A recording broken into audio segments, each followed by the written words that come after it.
Maryland Governor Larry Hogan, who chairs the National Governors Association, is seeking $500 billion in aid from Congress to help states facing looming budget shortfalls amid the coronavirus pandemic.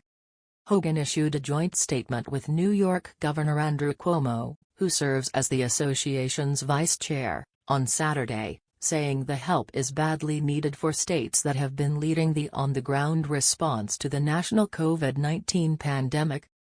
Congress must appropriate an additional $500 billion specifically for all states and territories to meet the states' budgetary shortfalls that have resulted from this unprecedented public health crisis, the statement said.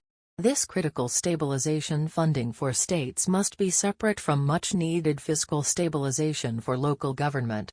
The request was announced just a day after Maryland officials announced potentially dire budget shortfalls, including up to a $2.8 billion revenue loss by the end of June, if the stay-at-home order remains in place that long.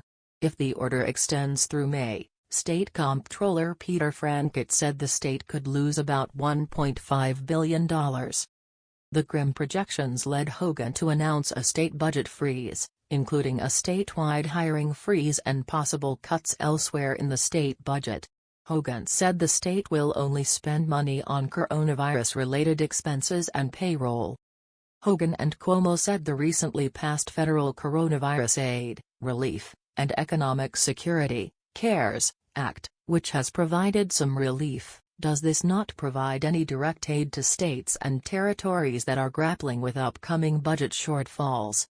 They warn if the request is not granted, it will cause adverse economic effects across the country. In the absence of unrestricted fiscal support of at least $500 billion from the federal government, states will have to confront the prospect of significant reductions to critically important services all across this country, hampering public health, the economic recovery, and, in turn, our collective effort to get people back to work.